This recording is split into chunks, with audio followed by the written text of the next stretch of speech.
негізгі өзегі жастардың дінге берілуі, дінді ұстауы, имандылық жолмен жүруі.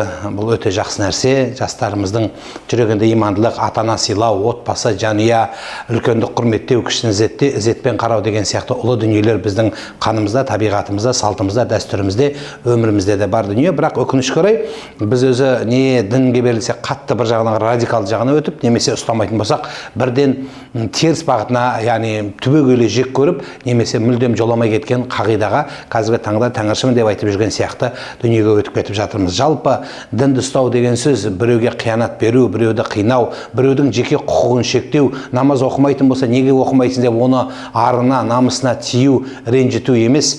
Әлбетте бұл ұлы дүние. Пайғамбарымыз саллаллаху алейхи ва салламның қасынан бірнеше сахабалар өткен кезде, бір адам бүйтіп көтеріліп келе жатқан кезде, пайғамбарымыз қасындағы сахабалар қайырып, осы адам мұсылман болса еді ғой деген сияқты, исламда болса еді ғой деп айтқан кезде, исламда болу не деп ойлайсыңдар дегенде, намаз оқу ғана ма, ораза ұстау ғана ма дегенде жоқ, адамның қоғамға пайдалы болуы, біреуге пайда келтіруі, жақсы азамат болуының өзі қоғамды үлкен жаққа тәрбиелейді.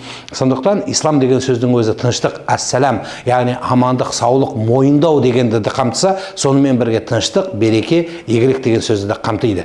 Сондықтан сіздермен бүгінгі кездесуіміздің негізгі өзегі бұл жастар болатын болса, жастардың құлшылыққа беріліп, эмоцияға салынып, эмоцияға берілгендіктен кейбір намаз оқымайтын, мешітке келмейтін, немесе жаңа хижаб тақпайтын, бүлден мешіт дүниені білмегендерді айыптап, сен тозақысың деген сияқты сөздерді айту. Бұл бір адамның, имам Ағзам Абу Ханифа айтпақшы, бір күні үйіне кіріп келсе, баласы Хаммад ибн Сүлейм деген үлкен ұстазы болған. Сол кісінің құрметіне имам Ағзам баласын Хаммад деп қойған.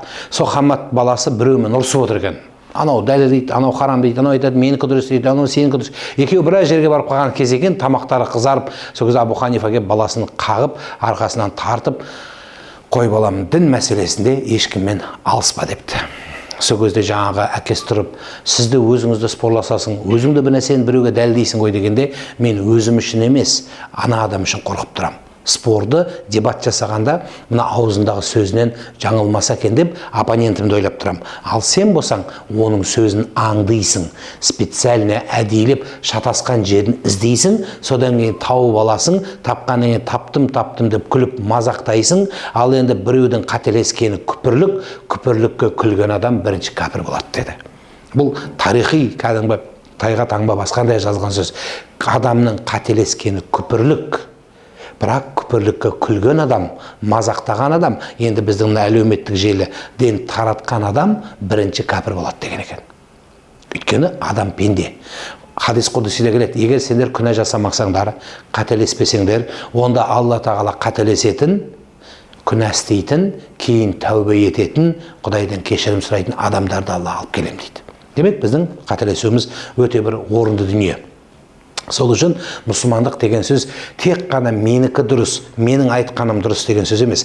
Қазір мен сөзім содан бастадым, аса діншілдік туралы айтқым келіп отыр. Біздің қазір соңғы уақытта байқасаңыздар, әлеуметтік желіде ең көп талқыланатын қандай тақырып? Дін тақырыбы. Оның ішінде не? Намаз оқу, ораза ұстау ма? Иә. Махр, орамал. Орамал, махр көп айтылады, иә? Неге? Күйеуге шыққанға да қызық, шықпай қалғандары қызық. Өткенде бір лесбиянкалар салып қойыпты, махр деп. Лесбиянка не керегі бар оған? Жаңа көгілдірге не керегі бар, махр, оған махр берілмейді, үйленсең де. Мысалында ол қыз болып біреу тисе, оған махр берілмейді, махр беріп жүрмеңіздер ертең. Енді жоқ шығар бұл жерде, жалпы айтқаным ғой енді. Сондай болса да. Неге? Өйткені қазіргі уақытта діннің осындай өмірде кездеспейтін, діннің өзі бағыттары керек, жалпы халыққа айтылатын нәрсе бар, халыққа айтылмайтын нәрсе бар. Абу Хурайраның заманын алып барайын, пайғамбарымыз тұсына Абу Хурайра бір күні сахабалармен отырған кезде бүйтіп айтты. Мен дейді, екі риуаят келеді, біреуінде кесе деп айтылады, біреуінде мешок деп айтылады. Қап. Мен пайғамбардан дейді, саллаллаху алейхи ва саллям, екі қап немесе екі кесе хадис жаттадым дейді. Соның біреуін ғана сіздерге айттым, екінші кесені айтпадым дейді. Сонда сахабалар айтады, неге айтпадың? Енді пайғамбар айтқан бәрін полный айтпадың ба дегенде, егер мен оны айтсам, менің дейді, тамағымды сендер бауыздап тастайтын едіңдер дейді. То есть қатты айтылған жерлер бар. Сахабалар соның кезінде айтпады, ұстап қалды. Абу Қатада деген сахаба айтады. Бір күні айтып тұрған екен, бір сахаба кіріп айтады: "Ей Абу Қатада, пайғамбарымыздың бізді қорқытқан, бізді жылатқан хадистерді айтшы" дегенде, тозақ туралы азап хадистер айтқанда отырғандардың бәрі жылады дейді. Енді бізді үмітіміз жалға, енді болды, мына түрімізбен не жәннет, не Құдайдың рахымы бізге мүмкін емес деген кезде тұрды да үміт хадистерді айта бастайды. Құдайдың кешірімдігі, шексіз мейірімі, рахымдығы, солар туралы айтқанда сахабалар көздерін жасын түртіп тағы жылады. Бұл қуаныш жастар еді дейді. Міне тура сол сияқты біздің кейбір жастарымызға керек емес хадистерді, керек емес хадис дегенде ауыр, сенің өмірінде кездеспейді. Мысалы, арш туралы Истауай, біздің таласып жүрген сәләфтер, міне, мысалы, аяқ, қол туралы, Алла Тағаланың сипаты туралы, мекені туралы, осы сияқты кейбір дүниелер халыққа қажет емес дүниелер. Бұл ғалымдардың ортасында ғана талқыланатын дүниелер. Жаңағы қазір осы хадистердің нәтижесінде бұл түртіп алып келіп, бірін жауғып қойды. Атақты Шейх Альбани, сәләфилердің ең үлкен ұстаздарының бірі Шейх Альбани. Шейх Альбани неге келеді? Мароккоға келеді. Марокко полный мазхаб төртеу, имам Ағзам Абу Ханифа, біз имам Мәлік мазхабы. Марокко, батыс Африка жақ болады. Одан кейін имам Шафиғи, Африканың солтүстік жағы, және Кавказ халықтары Мәлики болады. Имам Хамбалды ұстаймыз дейді, бірақ неге ұстамайды? Араб дүние жазирасын бәрі имам Хамбалды ұстаймыз дейді. Енді Мароккоға келеді да хадистерді бүкіл Марокканың Маракеште бас мешітінде айта бастайды. Имам жаңағысы атақты сәләфилердің ұстазы, барлығы тыңдайды. Пайғамбардың хадисін ол кісі жатқа білген кісі. Бәрінің орны артық бір сөз қоспаған. Пайғамбардың хадистен сөзді айтады. Содан кейін азан айтылады, намаздың уақыты болады. Намаздың уақыты болғанда айтады: "Енді имамдыққа кім шығады?" Әлбетте Шейх Альбани шығады. Содан кейін ол кісі де тұрып алып елге бұрылып: "Мен пайғамбар сияқты намаз оқиын ба? Пайғамбар қалай оқыды, соны оқиын ба? Жоқ, имам, сендер Мәлики мазхабындасыңдар ғой, енді біз имам Ағзам жоқ. Мәлики мазхабының намазын оқып берейін ба" дейді. Отырған адамның барлығы, конечно, айтады: "Пайғамбар намазын қалай оқыды, бізге солай оқып бер" дейді. Сол кезде сол жердің имамы тұрады, айтады: "Пайғамбардың намазды қалай оқығанын саған қарағанда имам Мәлік жақсы білген, басымызды қатырмай имам Мәліктің намазын оқы" дейді. Имам Мәлік саған қарағанда жақсы біледі дейді, пайғамбардың қалай оқығанын. Біздің қазір жастарымыз осы сөзге ілініп қалды. Сен намазда хадиспен оқисың ба пайғамбар сияқты? Жоқ, Ханафи имам Абу Ханифа сияқты оқисың ба дейді. Сонда Абу Ханифаның өзінің ойлап тапқан бір діні бар сияқты да мына жерде. Өзінің бір жолы жоқ. Таза пайғамбардың сүннетіне саллаллаху алейхи ва саллям жүргің келсе, Абу Ханифаны ұстасаң, тікелей пайғамбардың жолын ұстаған боласың. Абу Ханифаның өзі тірі кезінде мазхабтық жолды құрып бермеген бізге. Сұлбасын мынандай болады деп айтпаған. Кейін бір Абу Ханифаның сөзі емес біздің сөздеріміз қазір. Білесіздер ме? Көп сөздерді Абу Ханифа айта алмай кеткен. Бірақ сол мазхабты ұстаған кейінгі ғұламалар сол кісінің шәкірттерінің өзінің айтқан сөзін талдап әкеп, ғасырдан ғасырға жалғасып, Абу Ханифа мазхабы толық кемелденді. Сол күйде бізге жетті. Бірақ ол Абу Ханифаның өзінің ой тұжырымдамасы емес. Менің айтқан сөзім, наверное, сондай сияқты деп сондай сөз қоспаған. Мүмкін сондай шығар деп. Жоқ. Даже өзі айтады: "Менің сөзім, егер пайғамбар сөзіне қарсы келсе, менің сөзін тастай салыңдар" дейді. Әлсіз хадис болса да дейді. Әлсіз хадис болса да. Енді біздің жастарымыз қазір таласып жүрген дүниенің біреуі сахих па, сахих емес па дейді. Өткенде бір баладан сұрадым. Сахих бір хадис айтым, ұстаз, сахих па, сахих емес па дейді. Соңын әдейі бар қарасам, сахих емес деген не болсам, нормальный ма, не нормальный ма дейді. Хадистің нормальный, не нормальный болып бөліне ма? Білмейді ғой. Анау естіген бір нәрсені біреуден, интернеттен бір жерден. Содан кейін соны жаттап алып та айта береді да, айналайын. Пайғамбар саллаллаху алейхи ва саллямның атынан хадисті ешкім қосып айта алмайды. Өзі пайғамбар ол дәуірді кесіп тастаған. Кім менің атымнан бір сөзді айтпады дегенді айтты десе, не дейді? Тозақты өзіне дайындап қойды дейді. Сізге не проблема керек па не басыңызға? Намазымыздың өзі инвалид. Оразамыздың өзі инвалид. Бірінші группа ма, екінші группа, Құдай біледі. Тамақ көрсе дейміз. Намаз оқып жатқан кезде ойымыз кетеді біздікі жан-жаққа. Кім 5 уақыт намаз оқиды? 5 уақыт намаз оқисыз. Қанша сүре білесіз жатқа? 4 сүре білесіз. Тағы кім намаз оқиды? Сіз оқимын деңіз, сіз. Қанша сүре жатқа білесіз? 5-6. Сәл көбірек молда келсіз, үлкен молда келсіз. Қанша сүре білесіз жатқа? 10 сүре. Таң намазын оқыдыңыз ба бүгін? Жоқ оқыған жоқсыз. Кім оқыды таң намазын? Қол көтеріңізші. Қанша сүре білесіз? 20 сүре. Таң намазында қай сүрені оқыдыңыз? Духа мен иншалла. Машалла. Көп адамнан сұрашы, 20 сүре білген адамнан қай сүре оқыған білмейді өзі. Бүгін таң намаз оқыдың осы. Қазір тоқтатыңызшы, ойланды. Ал енді имамға барып оқығандардың вообще көпшілігі білмейді. Неге? Өйткені дүниенің арпалыс заманында имамның артына тұрып, уже стандарт болып қалған ғой. Кейбіреулер ойланып отырады. Мынандай кешкі намаз, ақшам намаз қанша ракағат? 3 ракағат. Бір жігіт имамның артына тұрыпты, намаз оқып біткеннен 3 ракағат айтты. Емеке намаз что-то дұрыс болмады депті. Сіз 2 ақпас оқыдыңыз депті. Қалай? Мен 3 оқыдым. Жоқ, сіз мен точно білмеймін 2 оқыдыңыз. Соны сұрапты, қалай 3 рет оқығанымды, қайдан білдің 2 рет оқығанымды? Мен 3 оқыдым анық деп. Жоқ, сіз 2 оқыдыңыз десе, қалай білдің десе, мен 3 магазинім бар депті. Әр ракағатта сол бір магазинде ойланып отырамын депті. Мынаған мынандай товар керек, мынандай товар керек деп отырдым депті. Сол 2-ші магазинде ойлап жатқанда сіз салам алейкум деп айтып жібердіңіз депті. Соған қарағанда білдім сіз, сөйтсе имам айтты десе, намазды қоя салып, сол товарды ойлай берсеші деп айтты дейді. Мәселе сода да, біздің ғибадат үстінде ойымыздың өзі сан жаққа кетіп қалып жатыр. Демек, Алла тағаланың алдында діншілдік деген нәрсе жастарға хадис, аят, дін туралы таласу емес. Сол бар білгенге ғана амал қылу. Бұхара халыққа хадис сахих емес, мынау мутаватир, мынау ахад хадис деп таласу қажет емес. Вообще сізге қажет емес. Хадис десе, сол хадис сіздің өмірлік нұсқаңыз болады. Болды. Ал енді біздің бұл мамандары бар. Сол мамандардың ортасында өтетін дүние. Қалған адамдарға қазір пайғамбар саллаллаху алейхи вассаламның бір хадисі келмейді ешқашан. 5 уақыт намазды басынан аяғына дейін үздіксіз айтып келген намаз былай оқылады деген бір хадис келмейді. Жұлым бөлек болып келеді. Яғни бірнеше риуаяттар бар. Соның нәтижесінде ғұламалар белгілі бір нәрсе. Ал енді таластырсаңыз, қол көтеру сүннет ба десе, сүннет деп айтамыз. Кім қол көтеруді сүннет емес десе, пайғамбар саллаллаху алейхи вассаламға қарсы шыққан болады. Бірақ енді біз осыны таласып жүріп, көп біздің ханафи жамағаттарының өзі басқа мазхабтар дұрыс емеске шығарып жібереді. Қауіпті ма? Қауіпті.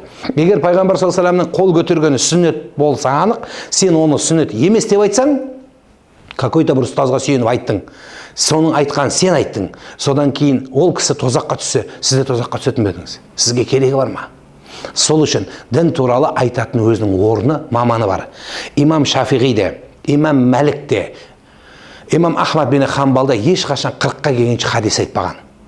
Даже имам Мәлік сондай болған екен, біреу жүріп келе жатқанда бір хадис сұрай береді ғой, ұстаз деп бір нәрсе сұрай береді. Сонда жауап бермейді екен, үйге кіріп, ғұсыл құйынып, содан кейін бар басына сәлде орап, үстіне шапанын киіп, қыбылаға қарай бұрылып отырып, содан кейін алдына отырғызып, содан кейін хадисті сұрайды екен, сөйтіп құрметшіні отырып айтады екен.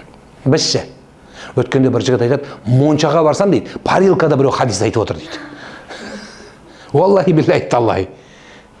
Парилкада айтып отыр. Ол ойлады да өзінің ойымен, мен дағуат қылып жатырмын, біреуді исламға шақырып жатырмын деді. Қандай масқара дүние. Сол үшін әр нәрсенің өзінің айтатының орны, реттілігі бар. Және сізбен бізге қажет нәрсе. Жастардың да дін ұстағаны өте жақсы, қуанамыз. Бірақ фанатичный болмау керек еш нәрседе. Фанатикалық жол бұл біздің жол емес. Тек қана менікі ғана дұрыс. Қаздауысты Қазбек би айтады. Суды терең деме дейді, шалшық суды ше. Таяғыңды бей тығып малып көр дейді. Өз сөзіңді мақұл деме, көпшілікке салып көр дейді. Көпшілік қабылдады ма? Біздің қазақ халқы ислам дінін таңдап алған. Басқа халықтар зорлап кірген шығар. Олай болмаса да сол айтылады. Бірақ біздің халық таңдап алған. Бүкіл діндердің ішінен бүйтіп қарап тұр. Мысалы, тарихта Найман халқы, ұлт руы, басқа да бірнеше рулар христиан болып келгендігі белгілі. Кейінірек бабаларымыздың еңбегімен, дін насихаттағандардың тұрақтылығымен, әділеттігімен, адалдықпен ислам дініне өтті. Біз қуаныштымыз. Бабаларымыздың дана да дара болғандығы да. Сол қадесетімен Алла қалап сізбен бізге осы тура жолды берді. Енді біздің алға қарай дамымай, өспей, бір хадистің төңірегінде, жаңағы айтқан бір мақырдың төңірегінде, немесе бір ол жалғанбайтын дүние тұраса, мынау деген нәрсе қоймыз. Кеше алдың ғана, осы 1-2 күн бұрын ғана менің бір видео постымның астына бір қарындасымыз жазыпты, мен мына мақыр туралы айтқам. Мақыр айтылды ғой, ақыры сол туралы айтайын. Біздің қазақ халқы махырды жақсы аттармен ауыстырған. Қызға сыйлық, қалың мал, ата күші, ана сүті, әйтеуір не керек, сондай сый-сияпаттармен ауыстырған. Оның аты болуы шарт емес. Даже махыр берілмесе неке санала ма? Саналып кете береді. Махырдың болуы жалпы өмірінде болуы шарт болады. Бірақ сол моментте болуы шарт емес. Әйтеуір өлгенше еркек адам сыйлық берсе болды. Сыйлық емес, жәнін беріп жібереді ғой. Айналайын махаббатым люблю деп өлгенше бәрін бересің ғой. Так бітті ғой. Кредитін көп жігіттерде қазір не жоқ? Каспийдің кредиті. Неде? Соксыда, үйдегісіде. Карточка сода. Соның сол сыйлық ретінде берсе махырға өте ме? Өтіп кете береді. Әйел управлениеге өткеннен кейін ол соның ішіне кіріп кете береді. Енді бір қыз жазыпты. Махыр деген ол ажырасып кетсе, әйел адамның 2-3 ай болу азығы болу керек. Келесі күйеуге тигенше.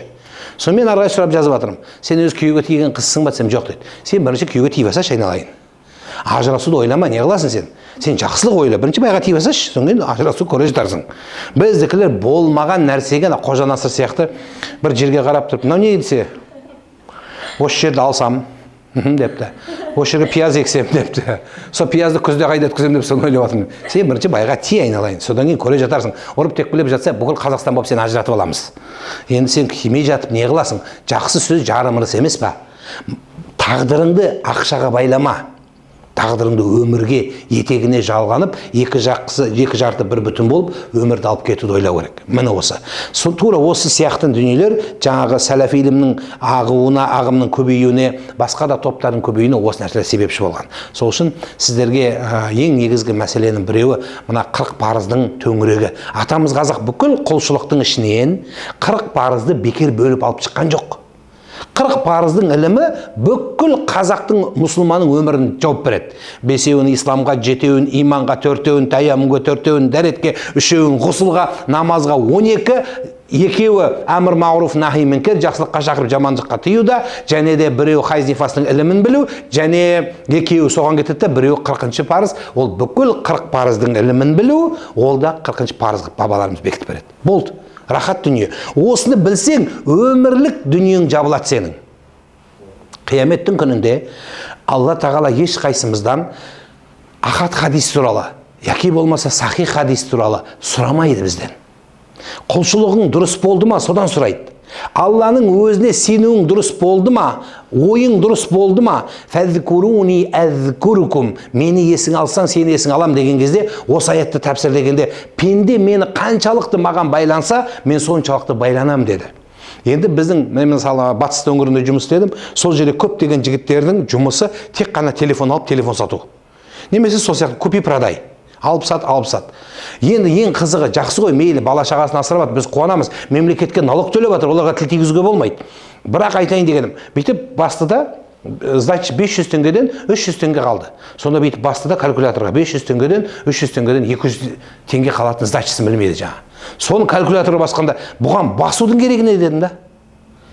Соншама ой мына жаққа өтіп кеткен дүниеде айтпақ болғаным. Егер адам үйренген ілімін қоғамға, отбасына, жанұя пайда алып келсе, онда үйренсін. Егер қоғамға алып келген ілімі ортаға, жастарға, келешекке проблема алып келсе, ол баршамызға проблема. Елге проблема. Хазірет Омар ғана жеткілікті.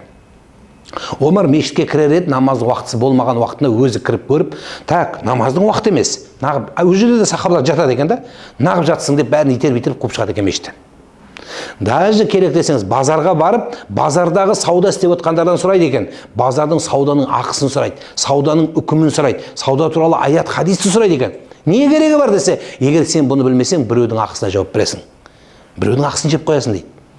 Біз осындайға келген кезде жеп қоямыз да, бірақ андай хадиске келген кезде көптеген жігіттер басқа жаққа кетеді. Мен бір жігітпен сәләфи бауырымыздың бір бауырымызды сөйлесіп отырып, мен өзім отырып, қазір ол кісі Жезқазғанда тұрады. Сосын екеуміз сөйлесіп отырып, жаңағы ата-ана хадистер туралы айтып жатыр. Ана жігіттің телефоны жырылады. Енді бәріміз көреміз ғой, ол кезде ол заманда не жоқ қандай, приватный стекло жоқ. Бәрі көрініп тұрады. Бүйтіп қарасам, Пахан деген біреу звондап жатыр екен. Сақал деген мынандай, машалла. Сосын айттым, бұл кісі кім дедім, әкем деді. Дүниедегі ең қымбат адамды Пахан деп жазған адамға хадисті қорғылға болмайды дедім. Саған ары қарай сөз жүрмейді.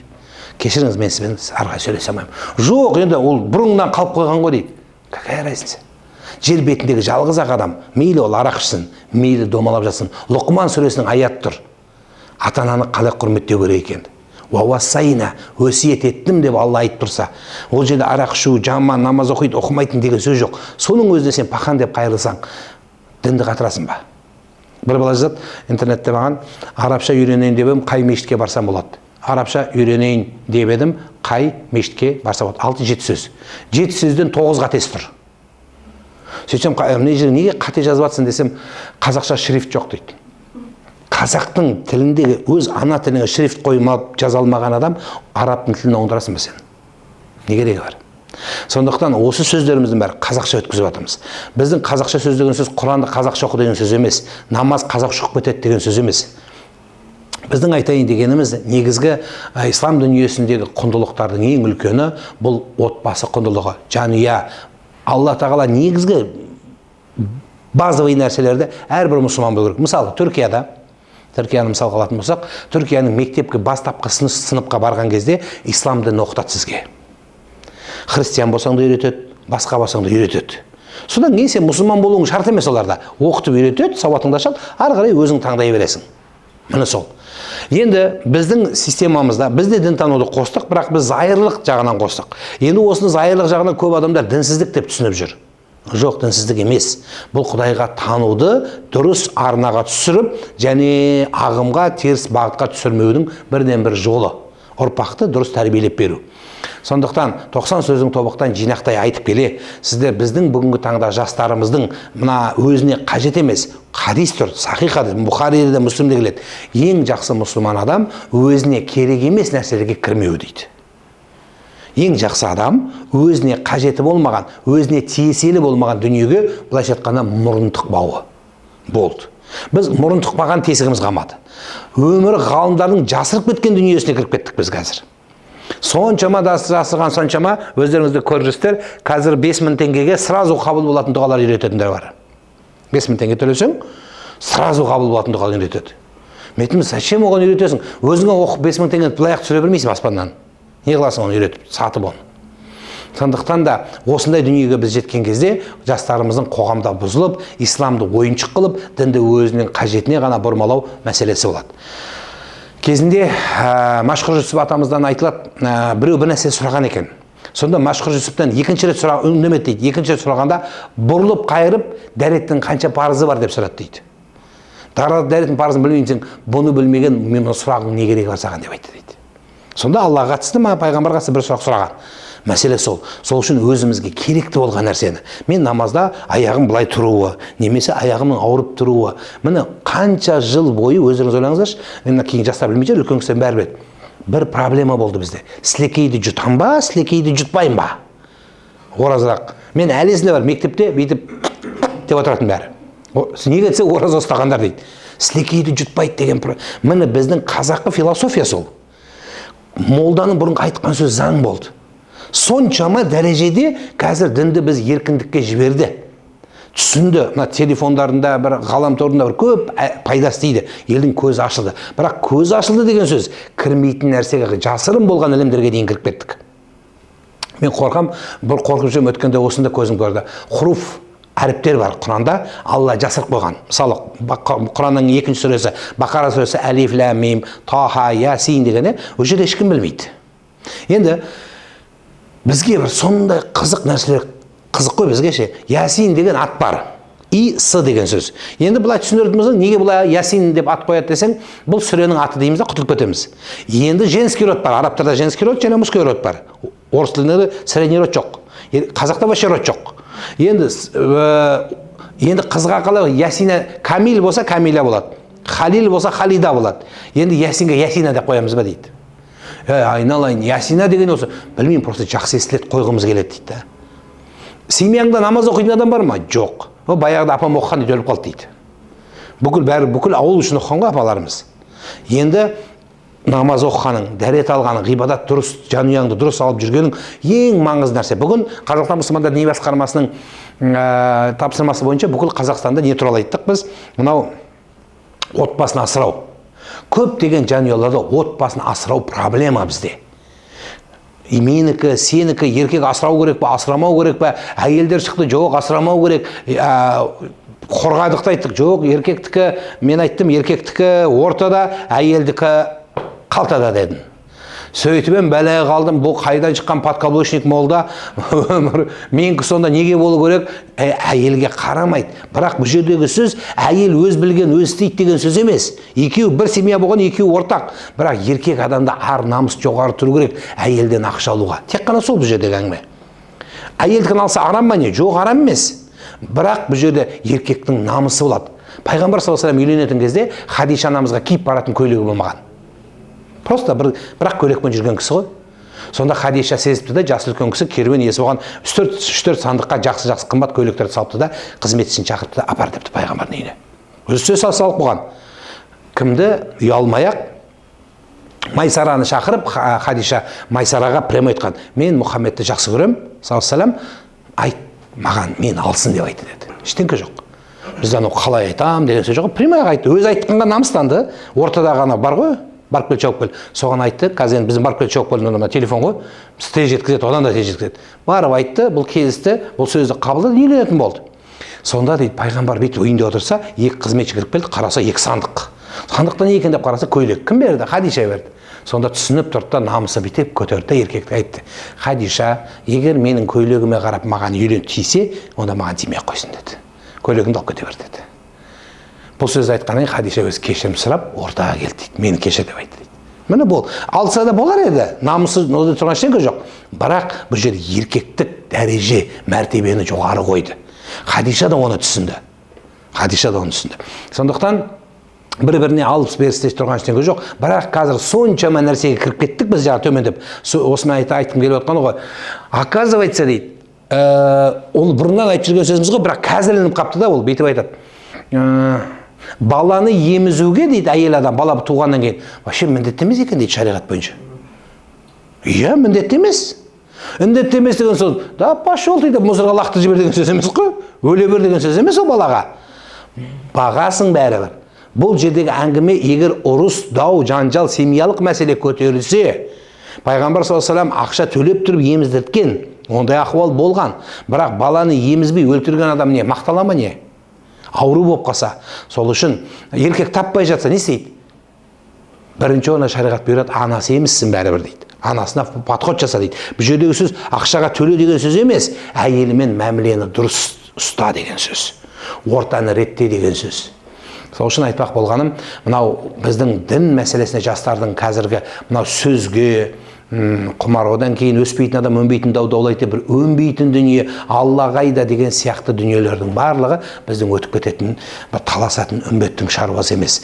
Өзіміздің құлшылығымызды, ғибадатымызды, мынау тілімізді калимаға келтіріп, артық нәрселерден тілімізді таю ең үлкен Аллаға жақындаған амал болады. Сонда ғана жақсы амал болады. Біздің намазымыз, біздің кейбір қыздарымызға орамал, кейбір жігіттерімізге аузына ие болуға күші жетпей жатқан батарейканың күші, намаздың, сені тозақтан қалай сақтап қалады.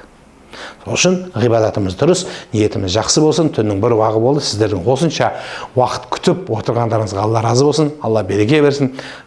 Үлкен проект, бұлындай проекттер бұйырса әлі көп болады елімізде. Жақсы күндеріңіз көп болсын.